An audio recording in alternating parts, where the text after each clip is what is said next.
Good evening, dear listener. As the fire crackles softly beside us, let tonight's story unfold, not just in your ears, but in your heart. This is a journey through shadows and light, pain and redemption, and the unseen ways God weaves people into each other's lives for reasons only time can explain. So let me ask you this. What if saving someone else's life turned out to be the one thing that would save your own? The sky over Richmond, Virginia, had been gray for days. Rain traced long fingers down fogged-up windows and danced across puddles in the potholes. The city felt quiet, suspended, like it was holding its breath. Brendan Tate sat alone in his car, parked across the street from an old corner diner with flickering neon lights. His shift had ended 2 hours ago, but he wasn't going home. Not yet. The coffee in his hand had long gone cold, but he didn't care. He wasn't there for coffee. He was there for her. Elena Jacobs. She didn't know he was watching. In fact, he doubted she even remembered his name. She'd met him once, months ago, when he took her statement for a minor theft case. She had testified against a gang member who had been caught stealing from her workplace. Just a petty crime on paper. Nothing the department wanted to waste too much time on. But Brendan saw something different. A mother of 2 boys, working 2 jobs, who had the courage to speak up when everyone else looked the other way. She wore exhaustion like makeup and kindness like armor. And Brendan, who had long stopped believing in angels, saw something almost divine in the way she held herself up, despite the weight of everything trying to pull her down. Then the threat started. Anonymous phone calls. A car idling too long outside her apartment. A message scratched into her mailbox. Snitches pay. He'd reported it. The department brushed it off. So Brendan took it on himself to make sure she was safe. Quietly. No sirens, no uniforms, just one man watching over a woman who had no idea someone cared that much. She emerged from the diner just before midnight. Brendan's breath caught slightly. Not because she looked different. She still had the same brown ponytail tucked through a worn black cap, but because of the way her eyes darted down the alley before she stepped into the rain. Always scanning, always afraid. She pulled her jacket tighter and raised a red umbrella, the kind you buy for $5 at the drugstore. Then came the SUV, black, windows tinted, no headlights. It rolled past the diner once, then circled the block. Brendan's instincts kicked in before his logic could form words. His fingers tightened on the steering wheel. He knew this pattern. This wasn't someone getting lost. This was someone hunting. The SUV pulled up behind Elena just as she reached the alley that led to the employee parking lot. 2 men stepped out. One walked fast. The other had something in his hand. Brendan slammed his car into gear and tore across the intersection, tires screaming in protest. The men turned. One of them raised the object in his hand, a gun. Brendan saw the flash before he felt the pain. 2 shots fired. His chest lit up with fire, then his thigh. He crashed into the SUV, hard. Metal groaned As the two vehicles collided, Elena screamed. The men scrambled back into the car and peeled away. Brendan collapsed out of the door, blood soaking his shirt, gasping for air as the world narrowed to a pinpoint. The ceiling was white, too white, cold and still, and humming with fluorescent lights. Brendan Tate opened his eyes and blinked slowly. It took him a full minute to remember where he was. The smell of antiseptic, the soft beeping of machines, the heavy weight in his chest. He tried to move and gasped in pain. A nurse appeared beside him, her eyes wide with relief. "You're awake," she whispered. "You flatlined. Twice." Brendan tried to speak, but his throat felt raw, like he'd swallowed glass. She gave him a sip of water and placed a reassuring hand on his shoulder. "You shouldn't be here," she said softly, "but somehow you are." The next week passed in a haze of painkillers and physical therapy. The bullet had missed his heart by less than an inch. The one in his thigh had shattered bone. Doctors called him lucky. Brendan didn't feel lucky. He felt incomplete. Elena never visited. He checked with the front desk. No one had called for him. No one had sent flowers or left a message. He asked the department to check on her. They came back with a shrug. She was gone. Brendan returned to an empty apartment with a bag full of pain medication and a head full of questions. He sat in silence most nights, staring at the wall, trying to understand. Why would she vanish? Was she afraid? Had the gang gotten to her? Had she been silenced? He went to her old apartment. It was vacant, mail stacked inside the door. Her landlord hadn't seen her since the night of the shooting. Her job at the diner said she never came back. Her boys were pulled from school the very next day. It was like someone had erased her. Brendan refused to believe she had just run. He began combing through old case files, looking up property records, visiting shelters and churches, showing her picture. Nothing. The department told him to let it go. But Brendan couldn't let go of something that felt unfinished, something sacred. Then came the letter. 6 months, to the day after the shooting. He returned from a late-night grocery run and found an envelope slipped under his apartment door. No stamp, no name, just a single word on the front, in trembling cursive. Brendan. Inside was a small piece of torn notepaper, stained and smudged. "You don't know me, but you saved me. I didn't disappear. I was taken. My boys are safe now. You gave me time, but they know who you are. I pray for you every day. If anything happens to me, go to the basement of 203 Ferris Lane. Forgive me for what comes next. E." Brendan sat down. His hands shook.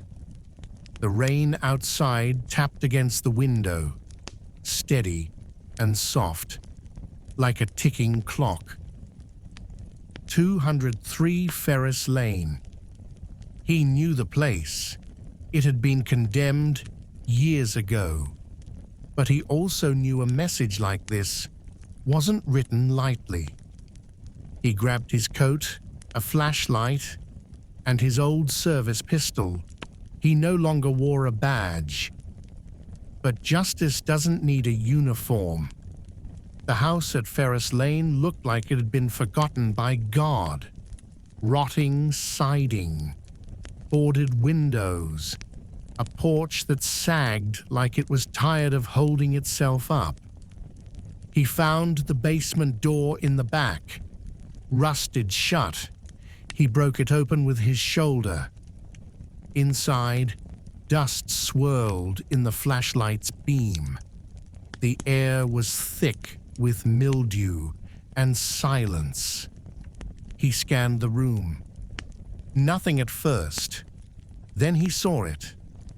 A floorboard near the furnace had a different color, less dust, slightly raised. He pried it open. Beneath it was a small red tin lunchbox, the kind a child might take to school. He opened it. Inside were three things: a USB flash drive, a photo of Elena with her two sons, smiling in what looked like a church hallway, a weathered Bible with notes scribbled in the margins and verses highlighted in trembling pen. He flipped it open. Psalm 43:3 was underlined. Send out your light and your truth. Let them lead me.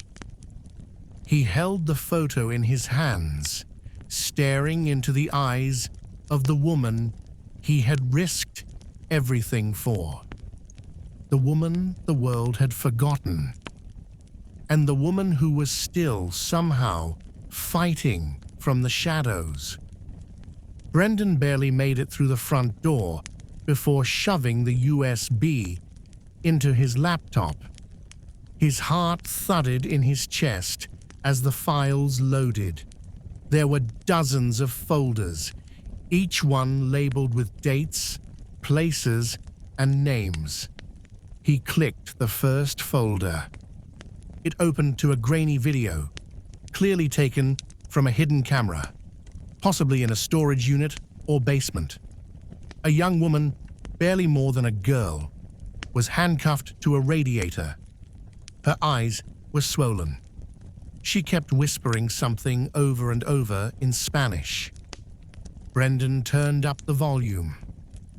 Dios mío, sálvame. My God, save me. He clicked through more folders. Photos, audio recordings, cell phone screenshots, police reports, affidavits, names of officers, businessmen, even a judge, receipts, bank transfers, surveillance images. Elena hadn't just been afraid. She had been building a case, a massive one, and somehow she'd done it alone. Brendan leaned back in his chair, heart pounding. This wasn't petty theft. This was human trafficking. And this was evidence. The next morning, he brought it to his old precinct. He didn't bother with pleasantries. He walked into internal affairs and dropped the drive on the desk. I need you to look at this. The agent raised an eyebrow. What is it? Brendan stared at him. It's everything. They didn't believe him at first. It took them 2 weeks to acknowledge the evidence was real. Then came the politics, the red tape, the whispered warnings. Let this go, Tate. Not your jurisdiction anymore. You're not wearing a badge. You're not protected. But Brendan kept pushing. He sent copies to federal contacts, to advocacy groups, to the one local journalist he trusted. And then finally, it exploded. The headline hit like a bomb. Human trafficking network. tied to city officials, whistleblower unknown. Within 3 days, 2 police officers were suspended. Within a month, 17 arrests were made. Among them, a district judge, a city councilman, 3 officers Brendan once worked with, the owner of a logistics company linked to 6 warehouses in Virginia and North Carolina. The story made national news, but Elena's name was never mentioned. Brendan had made sure of that. He wasn't going to let the world devour her courage. And yet, she was still gone. There was no sign of her. The address from the photo was a women's shelter in Roanoke, but she hadn't checked in since the night of the shooting. He called every name he could think of. Nothing. But still. He prayed. And every night, he looked at the picture. The way her older boy smiled, missing a front tooth. The way her younger one clung to her shirt like it was a life vest. He believed they were safe, somewhere, and that one day he'd know how the story ended. A year passed. Richmond moved on as cities do. The headlines faded, the courtrooms emptied, the accused cut deals or didn't. Some went to prison, others vanished behind legal shadows. But Brendan Tate? He changed. He quit the force for good. Not in disgrace, but in peace. He moved west to a quieter part of Virginia, where the hills rolled like whispers and the nights were finally silent. He lived simply, volunteered 3 days a week at a trauma recovery center, helping women and children rebuild what they'd lost. He never asked their stories. He just listened, taught self-defense classes, and fixed broken cabinet doors. At night, he read the Bible Elena had left behind. Sometimes, he'd stare at Psalm 43, "Send out your light and your truth. Let them lead me." He didn't always understand God, but he had learned to trust him. One Tuesday morning, the receptionist at the center knocked gently on his office door. "There's someone here to see you," she said. "Said you'd recognize her." Brendan stood, confused, until he walked out and saw her. Elena. She stood at the entrance, hair longer, wearing a tan coat, and holding the hand of a boy no taller than her waist. She smiled, and Brendan fell silent. No words, just tears. Elena took a step forward. "You're hard to find," she said. "I stopped looking for myself," Brendan whispered. "I figured you were the smart one." She laughed softly. Her voice was the same, only steadier. The boy stepped forward and looked up. "Are you the man who saved my mom?" Brendan knelt, choked up. "No," he said. "Your mom saved me." They sat under a tree later that afternoon, watching leaves tumble in the wind. Elena told him the whole story. After the shooting, federal agents had tracked the same ring Brendan later exposed. She was taken into protective custody under a different name. They helped her move to West Virginia, enroll her kids in school, get therapy. The letter she left was written in desperation, just in case she didn't survive. But you did, Brendan said quietly. Elena looked at the horizon. I did, because someone believed in me when I didn't even believe in myself. She reached into her bag and pulled out the Bible. I kept it safe, but I think it belongs with you now. He opened it. There was a new note tucked inside, written in a child's handwriting. Thank you for not giving up on my mom. You're our hero, Malik. Brendan closed his eyes and wept. Sometimes the people we're meant to protect are the ones sent to protect us. Brendan thought he was chasing justice, but he was being led by grace. Elena thought she was escaping evil, but she was building a path for others to walk in the light. This story is more than crime and punishment. It's about redemption, about staying when it's easier to leave, about following a whisper of faith through the storm. It reminds us that even one act of courage can break chains across cities, and even one person who refuses to give up can change a life forever.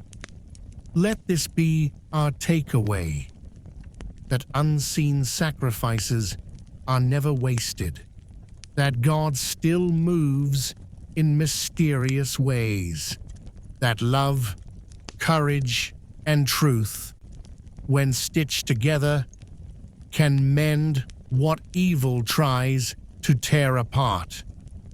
If this story touched your heart and you would like to listen to more like it, you know where to find us.